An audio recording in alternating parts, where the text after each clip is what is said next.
Hi everybody, Patrick here from escaperoomelectronics.com and paintballprops.com. Today I'm going to talk to you about the multi-program paintball and airsoft target practice system that I've developed. This is the prototype, this is the final version, and I'm going to talk to you about how to set everything up today. I have another board linked below talking about how to set up the VTAG sensor boards. But before I do all that, let me show you one of the 5 programs in action, just to keep your interest.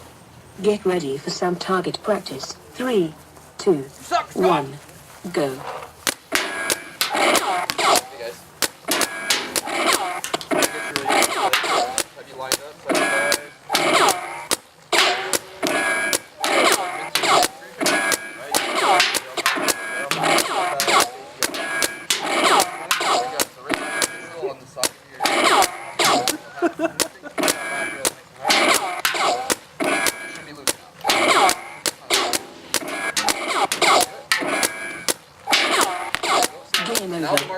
Thank you for playing. That thing is very nice. Holy crap. 61. 51? 61. 61! Yeah, I just doubled my score with that. Way straighter shooting. Holy crap. That thing's dope. The beta tested unit came in a camera case, but the final set comes in a very sturdy Pelican-like case. You open it up, you make your connections, and you're off to the races. There are 5 connections that need to be made, but they're very simple, and today I'm going to show you how to make these connections to start up your system. First things first, we've got our audio output. Now what we're going to do is, this system comes with a stereo cable, and we're going to connect that into any sound system. In the case of our demonstration today, I'm going to connect it to a set of cheap computer speakers. And all I need to do is plug that in, and now we can hear the instructions and the sound bites. So here is the little stereo system I'm using. This allows for us to get a lot of volume out of just a very inexpensive sound system. And this will be at the base, this will be right near where the shooter is. Next, we need to connect our power supply. Now we do this last typically, but I'm going to show you where to connect the power supply. It's right here, and it comes with a 9-volt 1 amp power supply. You plug it in, and you just connect it right here. So this is the power supply. When we're ready to power up our system, all of our connections are made. We connect it right here, and that powers up the system. I'm going to remove it for now. We've got 3 USB female connectors here, and mainly we're going to use this for programs 2 and program 3. Program 2 being target practice mode, where we count how many hits we have. This is tier 1, tier 2, and tier 3. In the case of program 2, target practice mode, tier 1 is worth 1, tier 2 is worth 2, and tier 3 is worth 3 points. So any sensor boards connected here, when hit, will be worth 1 point, 2 point, and 3 points. So if you want more information on the VTAGs, how to set up your VTAG sensor boards, please check out the video link below. That will give you more information. In the case of program 3, which is all target mode, when the game starts, you have to hit all of the targets on tier 1, all of the targets on tier 2, and all of the targets on tier 3. In no order, but all targets must be hit before the game ends, and it times you. So how do we connect our sensor boards up? Well, again, there's more information in the video below, but for the sake of a demonstration, why don't I just show you?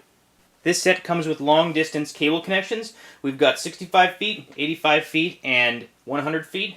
The 65-foot cable goes to tier 1 because it's the closest tier, or it's supposed to be. So any sensors daisy-chained to tier 1 will be on the 65-foot cable, and then you can daisy-chain as many sensors as you'd like. The second tier, being the second longest distance at 85 feet, will be connected again to tier 2, and those will be the middle targets, the middle range targets.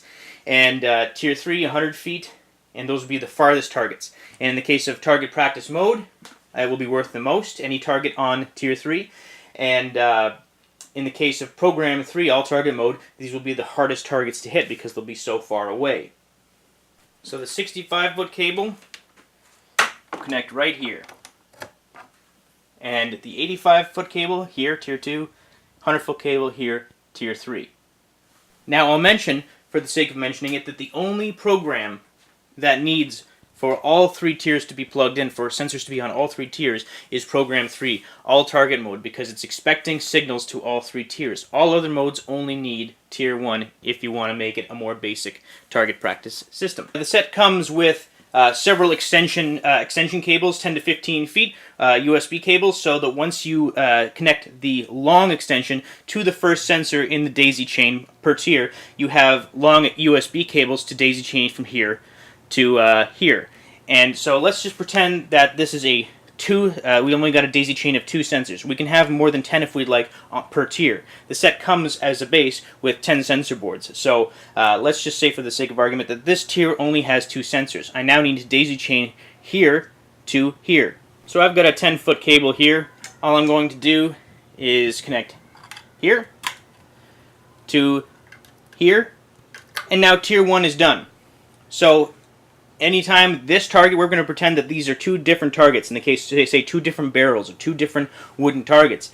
When this one is hit, that will count as 1. When this one is hit, it will count as 1. If we had this connected to tier 2, anytime this target was hit, that would be 1. That would be 2. In the case of target practice mode, and this would also be worth 2.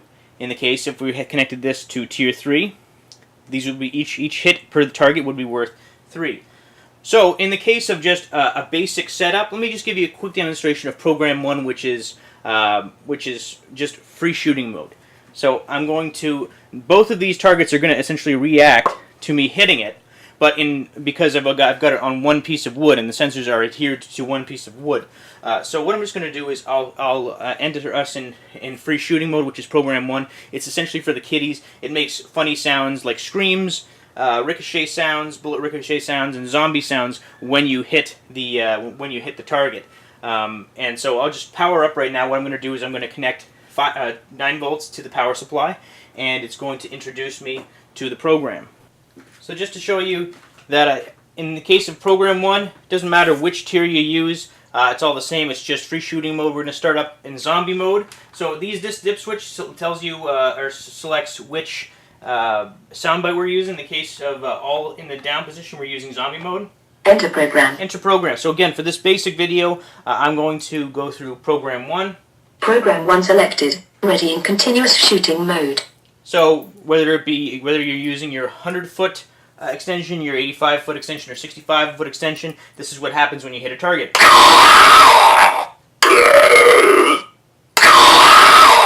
Now, if I want to switch this on the fly, I'll switch dip switch 3 on.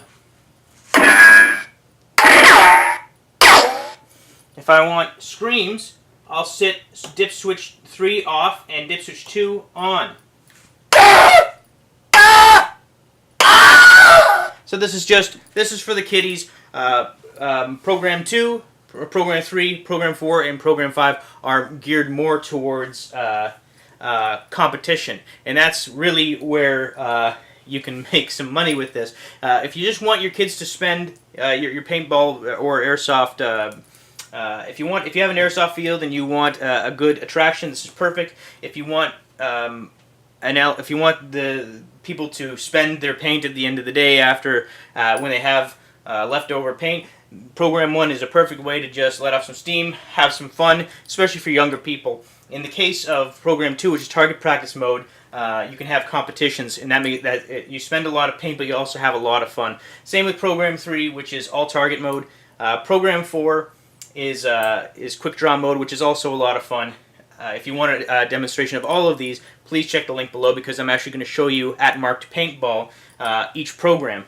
It will be in the link below, so please check it out. Lastly, Program 5, which is 10-hit mode. You can have 1, 2, all 3 tiers used. Doesn't matter. First, as soon as you hit 10 targets, the timer stops, and you have the time it took you to hit all of those targets. So in any case, thank you so much for watching. I'm trying to make as many videos showing you how to use the set. It's extremely easy, and once you have your VTAG sensor boards mounted, it's really just a matter of setting up, taking down every day if you've got an outdoor setup, or if you have an indoor setup, set it up once and you're ready to go. Just power it up, tell the unit which program you want it to be in, and you're off to the races.